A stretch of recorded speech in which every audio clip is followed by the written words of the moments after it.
Sunday night, coverage begins 6 o'clock Eastern, 5 o'clock Central. We will be at Soldier Field. The Rams will be there. The Bears will be there. This has the potential to be a shootout. I wish it was a little warmer. I wish weather would not be a factor at all. The way the Rams talk, it's not going to be a factor. I think they're trying to psych themselves up. The Bears, Ben Johnson, trying to psych them out and make them think about the cold. You know, it'd be great if it's old school Vikings where the Bears all come out with no sleeves on and Ben Johnson's walking around in a polo shirt and no jacket. I don't think he's willing to go that far with it. Regardless, the Rams come in as 3.5-point favorites over the Bears, 48.5-point over-under. The Rams are the only road favorite of the week. It's the highest over-under of the week, which is to no surprise.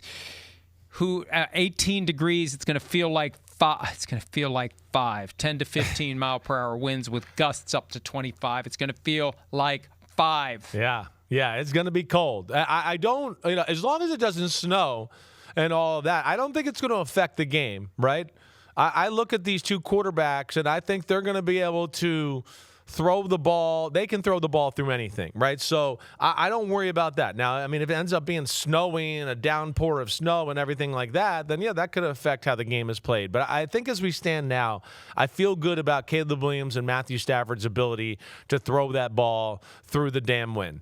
Rams, Bears, 85 NFC Championship game rematch, right? The craziest stat I've heard in a long time, and I think you said it on Monday, right? The fact that this is the 15th playoff game for Sean McVay as a head coach, and it's versus 15 different opponents is insane. That's the most random, coincidental stat like I can remember in football history. This game's going to be awesome, right? It is. Now, you take the Rams offense versus the Bears defense. I don't like the Bears' chances of stopping the Rams. I don't like it, plain and simple. I think the Rams are going to have a field day moving the ball on the Chicago Bears. The Rams are good run, pass. It doesn't matter. They can attack you either way. I would sit here and argue at times. I go, they don't run the ball enough. They didn't run the ball enough last week in the Carolina Panther game. It's like they got frustrated at one point that the game was still close, and they were like, we're going to show you. And it's like, wait, you've gone 2 drives now without running the football, and you're dominating the line of scrimmage. So they can't get away from that.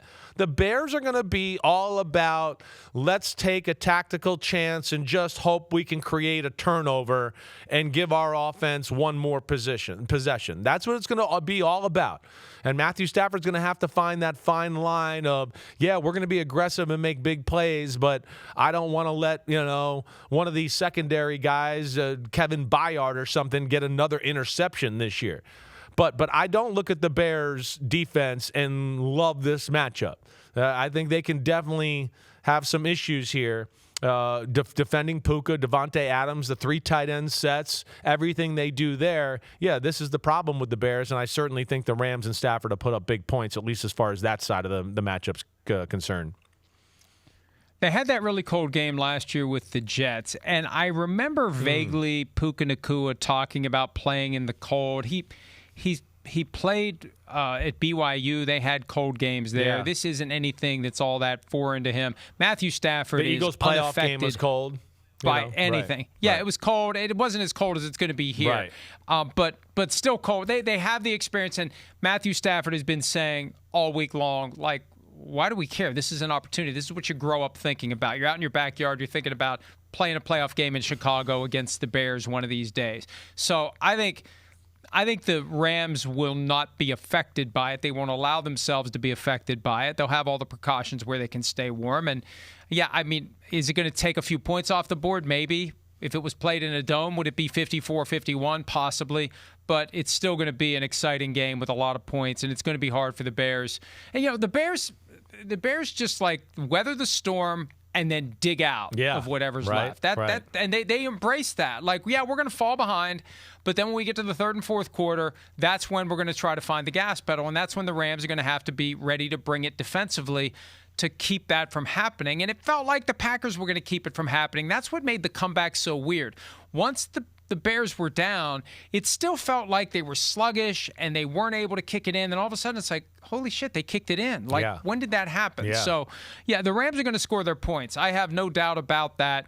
And the question is almost like, it reminds me of the first Panthers-Rams game, and to a certain extent the second one, like a tennis match where who's going to break serve? Right. Who's going to make the big turnover at the key moment and keep the other team from scoring that touchdown and then get just enough of an edge to win the game? So, this is one I went back and forth on for that very reason, because I think both teams are going to score their points. I do too. Who is going to show up in the fourth quarter when it's time to deliver, when it's time to step up or step off? Yeah, right. And that's what we're going to see with Caleb Williams. It's scary, I think, with this defense against the Rams, if you go Caleb Williams, Bears, and the offense.